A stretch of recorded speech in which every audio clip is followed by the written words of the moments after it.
వాడు నాకు చాలా భయంగా ఉంది రోహిణి అని మనోజ్ అంటుంటే ఛే, ఏంటి మనోజ్ ఈ లెటర్ కి ఇంతలా భయపడిపోతున్నావు, ఇందులో ఏముందని అని రోహిణి అంటుంటే, అదేంటి రోహిణి నీకేం అర్థం కాలేదా, వాడు చూడని కారణంగా రాశాడు, ఆ లెటర్ చూసాక నాకు ఎంత భయం వేసిందో, నాకు చాలా భయం వేస్తుంది, ఎవరు రాశారు ఏంటో అని మనోజ్ భయపడుతుంటే, అబ్బా మనోజ్ ఇలాంటివి పని పాట లేని వాళ్ళే రాస్తారు, రాసి కావాలని భయపడదామని ప్లాన్ వేసి ఉంటారు, నువ్వు దానికి ఏం భయపడాల్సిన అవసరం లేదు అని రోహిణి ఏంటంటే, అవునులే లెటర్ వచ్చింది నీకా ఏంటి, వచ్చింది నాకు కదా, ఎవడు రాసాడో ఏంటో అని మనోజ్ అయితే భయపడతాడు.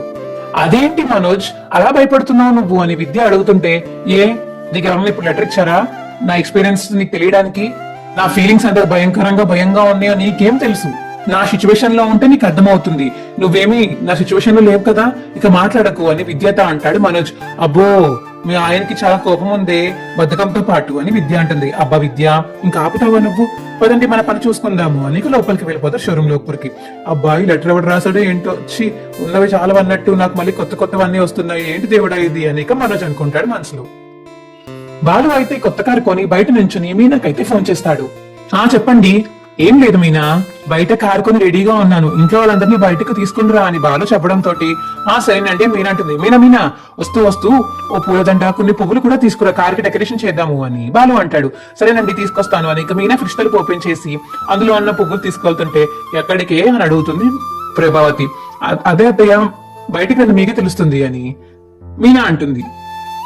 నీ చేతిలో పువ్వులు చూసి నువ్వు ఎక్కడికి వెళ్తున్నావు ఆ మాత్రం చెప్పలేదా, పువ్వులు అమ్ముకోవడానికే కదా అని ప్రభావతి అంటుంటే, ఏంటి ప్రభా నీ కోడలు ఇద్దరు పనిచేస్తున్నారు, ఆ ఇద్దరి పనిని నువ్వు చులకనగా చూడవు, కానీ మీనా చేసే పనిని ఎందుకు చులకనగా చూస్తున్నావు, పువ్వులు ఎంత పవిత్రమో నీకు తెలుసా, అందుకే దేవుడి దగ్గర పెడదాము, అది అమ్ముతున్న మీనా ఎంత పవిత్రులలో తెలుసు కదా నీకు, ఇంకొకసారి తన ఉద్యోగాన్ని తన వ్యాపారాన్ని తక్కువ చేసి మాట్లాడమంటే నీకు మర్యాదగా ఉండదు అని సుశీలమ్మకు వార్నింగ్ ఇస్తుంది.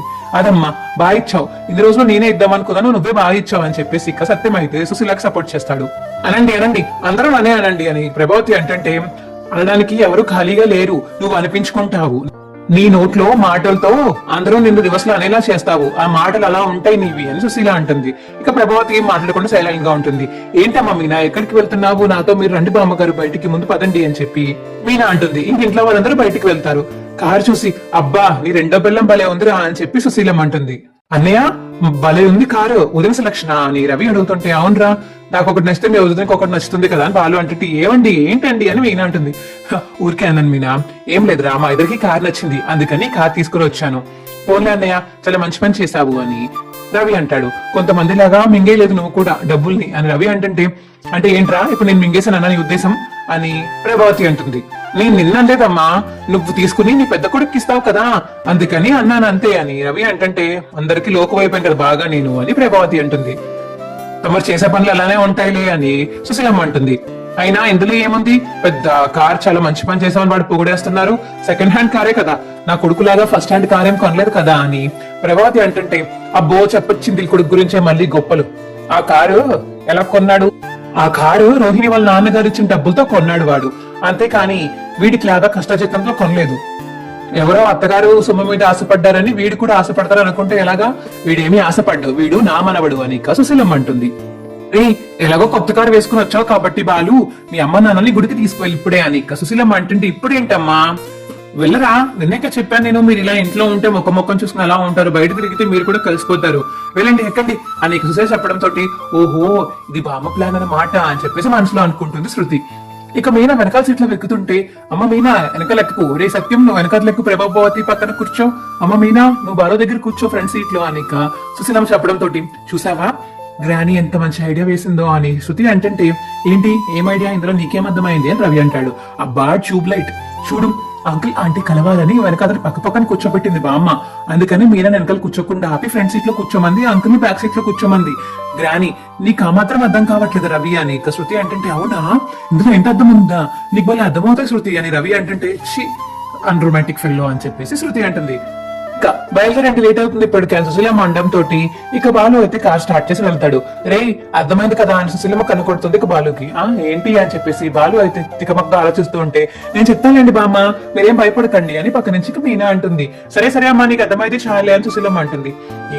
ఏంట్రా ఈ ప్లాన్ వేశారా అని చెప్పేసి సత్యం అడుగుతుంటే, ఏమో నాన్న నాకేం తెలుసు, అర్థమైందని అన్న మా ఆవిడ్ని సరే అన్న మీ అమ్మని అడగాలి నువ్వు అని బాలు అంటాడు. అయ్యో ఏం లేదు మావయ్య, కొత్త కారు కదా, జాగ్రత్తగా తీసుకురమ్మని చెప్తున్నారు అంతే అని ఇంకా మీనా చెప్తుంది. సరేనమ్మా నీకు సత్యం అంటాడు. ఏంటి మీనా అదేనా అని చెప్పేసి వాళ్ళు అడుగుతుంటే, లేదండి ఇద్దరిని కలపమని చెప్పేసి బామ్మగారు హింటిచ్చారు, అందుకే పక్క పక్కన కూర్చోబెట్టారు, మీకు అర్థం కాలేదా అని మీనా అంటుంది ఇక మెల్లగా. అవునా, ఇప్పుడు చూడు చెలరేగిపోతాను అని కార్ అయితే స్పీడ్ గా వెళ్లి కావాలని గతుకుల్లో పెట్టి తిప్పేస్తూ ఉంటాడు అటు ఇటు బాలు కార్ అయితే. రే ఏంట్రా ఈ డ్రైవింగ్, అలా డ్రైవ్ చేస్తున్నావేంటి, నువ్వేనా డ్రైవ్ చేసేది, ఆ డ్రైవింగ్ ఏంట్రా బాబు అని సత్యం అంటుంటే, లేదు నాన్న రోడ్లు అస్సలు బాగాలేదు అని బాలు అంటాడు. ఇక గుడికి అయితే వెళ్ళిపోతారు. గుడికి వెళ్లి దండం పెట్టుకుని మళ్ళీ రివర్స్ లో కార్ లో వస్తుంటే సేమ్ మళ్ళీ బాలు ఇంకా కార్ కావాలని గతుకుల్లో పెట్టి ఇంకా ఎక్కువ తిప్పేస్తాడు. ఇక సత్యం అయితే, బాబోయ్ ఇలా కాదు గాని ప్రభా నువ్వు నా చేయి పట్టుకో అని ఇక సత్యం అయితే ప్రభావతితో మాట్లాడతాడు. ఇంకా ప్రభావతి మురిసిపోయి సత్యం చేయి పట్టుకుంటుంది. ఇక బాలు మీనైతే చాలా సంతోషంగా అబ్బా మన ప్లాన్ వర్కౌట్ అయ్యిందని ముఖం చూసుకుని ఆనందపడతారు. ఇంకా ఇంటికి వెళ్ళిపోతారు సత్యం వాళ్ళందరూ.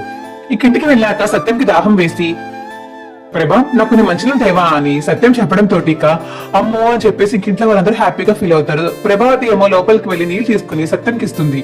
ఏంట్రా అంటే, నా ప్లాన్ వర్కౌట్ అయిందన్నమాట, ఇద్దరు మాట్లాడుకుంటున్నారా అని చెప్పేసి సుశీలమ్మ అడుగుతుంటే, అవునమ్మా అని ఇక సత్యం అంటాడు.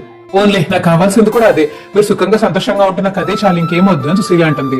అవును మీ మెడ మీద ఏంటి మావయ్య ఎర్రగా ఉంది, ఏంటి పక్కకు తిరగండి అని మీనా అంటుంటే ఇలా ఇలా తరుముకుంటాడు ఇక మెడ మీద సత్యం. ఆహా అత్తయ్య గారి బొట్టు అన్నమాట అది, ఇంకా నేను ఏదో అనుకున్నాను అని మీనా అంటుంటే, ఏంట్రా పార్క్ వెళ్ళారా గుడికి వెళ్ళారా అని చెప్పేసి సుశీలమ్మ అంటుంది.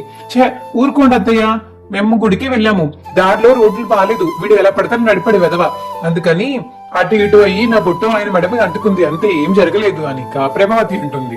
ఏం జరిగినా తప్పులేదులే, మీరు పెద్దవాళ్ళు అయిపోయారు కదా, పిల్లలు పెద్దవాళ్ళు అయిపోయారు కదా, ఇంకా మీకే ఎంజాయ్ అని చెప్పేసి సుశీలమ్మ అంటుంటే, అబ్బా ఊరుకోండి అత్తయ్య అని చెప్పేసి అక్కడి నుంచి ప్రభావతి సిగ్గుపడి వెళ్ళిపోతుంది. అబ్బా సిగ్గే, మా అమ్మ ముఖంలో సిగ్గు కూడా ఉందా అని ఇక బాలు అంటాడు.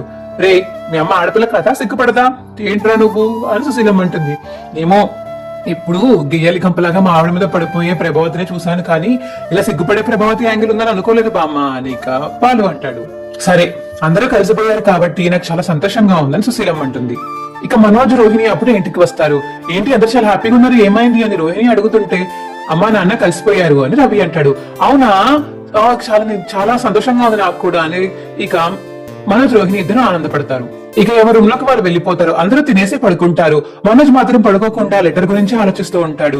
ఏమైంది, ఎవరు రాసి ఉంటారు, నాకెందుకు రాశారు అబ్బా అని ఇంకా ఆలోచిస్తూ ఉంటాడు. ఇక ప్రభావతికి ఫోన్ చేస్తాడు మనోజ్. అమ్మా ఏంటి రాత్రి ఫోన్ చేసావు, మళ్ళీ ఇంకో ఏమైనా ఫిట్టింగ్ పెట్టావా నాకు చెప్పు అని ఇక ప్రభావతి అంటుంటే, అదేం లేదమ్మా ఒకసారి నీతో మాట్లాడాలి, రూమ్ నుంచి బయటికి రావా అని మనోజ్ ఇంకా భయంగా పిలుస్తాడు. ప్రభావతిని భయంగా మాట్లాడతాడు ఫోన్ లో. సరే వస్తున్నానుండు అని ఇంకా ప్రభావతి ఫోన్ కట్ చేసి హాల్లోకి వస్తుంది. మనోజ్ కూడా బెడ్రూమ్ నుంచి బయటికి వచ్చి హాల్లోకి వస్తాడు. ఏంటి నీ బాధ, అర్ధరాత్రులు ఫోన్ చేసి చంపుతావు, నువ్వు ఏదైనా టైంకి ఫోన్ చేస్తుంటే నా గుండెలు ఎంత గట్టిగా కొట్టుకుంటాయి నీకేం తెలుసు, నీ వాళ్ళే ఏదో బీపీహెచ్ ఎప్పటికప్పుడు పోతాను నేను అని ప్రభావతి అంటుంది. అదేం లేదమ్మా, ఇవాళ నేను షోరూమ్ కి వెళ్ళాక ఎవరో తీసుకొచ్చి లెటర్ ఇచ్చారు, ఇదిగో చూడు అని ఇక ప్రభావతికి లెటర్ చూపిస్తాడు మనోజ్. ఏంటి, ఎవరా లెటర్ ఇచ్చింది, ఏమోనమ్మా తెలీదు, భయం వేస్తుందమ్మా. అరే ఇందులో అంత భయపడాల్సింది ఏం లేదు కదరా, ఏమోనమ్మా నా షోరూమ్ మీద ఎవరన్నా కన్నేసారేమో, ఏ రౌడీలో రాసారేమో అని భయం వేస్తుంది అని మనోజ్ అంటే, నీ అతి భయం మరీ ఎక్కువైపోయింది, ఎందుకంత భయపడుతున్నావు, రోహిణికి చూపించావా అని ప్రభావతి అంటే, చూపించానమ్మా తనేం అనలేదు, జస్ట్ మామూలుగా ఎవరో కావాలని ఖాళీగా ఉండి రాసి పెట్టారేమో అని చెప్పేసి అందమ్మా అని మనోజ్ చెప్తుంటే, అది ఆడపిల్ల, అది కూడా రోహిణి, తనకే భయం లేనప్పుడు నువ్వేంట్రా ఎంత భయపడుతున్నావు, మీరు మరీ చెప్తారమ్మా, లెటర్ వచ్చింది నాకు మీకు కాదు కదా అని మనోజ్ అంటాడు. సరే తర్వాత చూసుకుందాం, ఎవరైనా ఇంకో లెటర్ రాసి నీకు ఎదురుగా ఉంటే అప్పుడు నాకు ఫోన్ చేయని ఇంకా వెళ్ళిపోతుంది ప్రభావతి. అమ్మ అని పిలుస్తాడు మనోజ్. నోరు మీరా చీటికి మాటికి నన్ను ఫోన్ చేసి పిలవకు అని రూమ్ లోకి వెళ్ళిపోతుంది ప్రభావతి. అబ్బా దీనికి పరిష్కారం ఏంటి అని చెప్పేసి అనుకుంటూ ఉంటాడు. ఇంకా రాత్రంతా పడుకోకుండా మెలుకుగానే ఉంటాడు మనోజ్. ఇక పొద్దున్న లేచి హడావిడిగా లేచి బయటికి వెళ్ళిపోతాడు. ఇక మణికంఠకైతే ఫోన్ చేస్తాడు మనోజ్. ఏంటి ఇంత పొద్దున్నే ఫోన్ చేస్తావు, ఏంటి బ్రో ఏమైంది అని మణికంఠ మనోజ్ అడుగుతుంటే, ఏం బ్రో అసలు కలవాలి వస్తావా అని అంటాడు. మనోజ్ అయితే సరే వస్తాను అని మణికంఠ బయలుదేరి మనోజ్ ని కలుస్తాడు. ఏమైంది బ్రదర్, ఏం లేదు, ఇలా నాకు ఒక లెటర్ రాశాడని ఇంకా లెటర్ చూపిస్తాడు మనోజ్. ఇక లెటర్ మణికంఠకి చూపించడం తోటి, దీనికి భయపడుతున్నావో ఎవరు కావాలని రాసుంటారు, పద మనం స్వామీజీ దగ్గరికి వెళ్లి పరిష్కారం అడుగుదాము, అప్పుడు ఆయన ఏదో పరిష్కారం చెప్తారు అని మణికంఠ అంటుంటే, ఇంక అస్తమానం స్వామీజీ అయినా నేను రాను బాబోయ్ అని చెప్పేసి మనోజ్ అంటాడు. రే ఏంటి రాను అనేది, ఒకసారి అక్కడికి వెళ్తేనే కదా నీకు డబ్బులనే రివర్స్ లో వచ్చాయి, మళ్ళీ ఆయన దగ్గరికి వెళ్తే ఆయన ఏమైనా పరిష్కారం చెప్పొచ్చు కదా అని మణికంఠ అంటాడు. సరే అయితే పద అనిక స్వామీజీ దగ్గరికి వెళ్తారు ఇద్దరు. వెళ్ళాక ఈ లెటర్ చూసి స్వామీజీ అయితే ఇదిగో ఈ ఎల్లో కలర్ రంగు ఉన్న క్లాత్ కప్పుకో, రోజంతా అలానే ఉండాలి, సైలెంట్ గా ఉండాలి, గట్టిగా మాట్లాడకూడదు, ఎవరిని ఏమనకూడదు అని ఇక ఆ స్వామీజీ చెప్పడం తోటి ఆ సరే అని చెప్పేసి ఇక క్లాత్ అయితే తీసుకుని ఇంటికి వెళ్ళిపోతాడు మనోజ్. ఆ ఇంటి నుంచి బయట నుంచి పిలుస్తూ ఉంటాడు మనోజ్. అమ్మా అని పిలవడం తోటి ఎవడి అడుగుతున్నవాడు ఎవడొచ్చాడు అని చెప్పేసి వెనకాల తిరిగి చూస్తుంది ప్రభావతి. రే నువ్వేంట్రా ఇలాగా, అబ్బా సేమ్ అచ్చం అడుగు తినేవాళ్ళగే ఉన్నాడు అని ఇక బాలు అంటాడు. నిజమైన ముస్టాడు వచ్చాడమ్మా అని ఇక బాలు అంటుంటే చే నోరుమోరా, ఏమైందిరా మనోజ్, ఎందుకు ఇలా వేసుకున్నావు, ఏమైంది అని ప్రభావతి అడుగుతుంటే ఏం లేదు, నేను చెప్పినా నువ్వు సాయం చేయనన్నావు, గురుజీ దగ్గరికి వెళ్ళాను, నాకు ఇది ఇచ్చారు, ఇది వేసుకుని తిరుగుతూ ఒక రోజు నాకు భయం అంతా పోతుంది అన్నారు, అందుకనే వేసుకున్నాను అని ఇంకా ఇంట్లో మెల్లగా చెప్పేసి దేవుడి దగ్గరికి వెళ్ళి దండం పెట్టుకుంటాడు మనోజ్. తీసారా తీసి, నువ్వు అడ్డమైన స్వామీజీలందరూ నమ్మకు అని ప్రభావతి అంటుంటే నేను నమ్మాను కాబట్టి ఒకసారి మంచి జరిగిందమ్మా, ఈసారి కూడా నమ్ముతున్నాను, అందుకే తీయను, ఈ ఒక్కరోజు ఉంచుకుంటాను అని ఇక మనోజ్ చెప్తాడు ప్రభావతికి. బాగుంది, చాలా బాగుంది, ఇలాగే ఉండిపోరా, మొత్తం సూపర్ ఉంటావు, బిజినెస్ మ్యాన్ అని చెప్పుకుని ఇలాంటివి కూడా నమ్ముతావా నువ్వు అని రవి మరియు బాలు అంటుంటే నేను నమ్ముతాను రా, మీ పని మీరు చేసుకోండి అని ఇక రూమ్ లోకి వెళ్ళిపోతాడు మనోజ్. రూమ్ లోకి వెళ్ళిపోయాక ఇంక ఇంట్లో వాళ్ళందరూ నవ్వుకుంటారు. అచ్చం అడుగుతున్నలాగా ఉన్నాడు నాన్న అని బాలు అంటుంటే రే తప్పులు అలా అనకూడదు అని సత్యం అంటుంటే ఇంక ఇంట్లో వాళ్ళందరూ నవ్వుతారు. ప్రభావతి మాత్రం కుళ్ళిపోయి లోపలికి వెళ్ళిపోతుంది. మా వీడియో మీకు ఎలా అనిపించిందో కింద కామెంట్ సెక్షన్ లో తెలియచేయండి. మా వీడియో కనుక నచ్చితే మా వీడియో లైక్ చేసి మా ఛానల్ తప్పకుండా సబ్స్క్రైబ్ చేసుకోండి. పక్కనే ఉన్న గంట సింబల్ మీద క్లిక్ చేయండి, అప్పుడే మేము చేసే వీడియో మీకు రోజు వస్తాయి. పూర్తిగా చూడండి ఫ్రెండ్స్, అప్పుడే మాకు రికమెండేషన్స్ కూడా కొత్త వాళ్ళకి వెళ్తూ ఉంటాయి. Bye friends.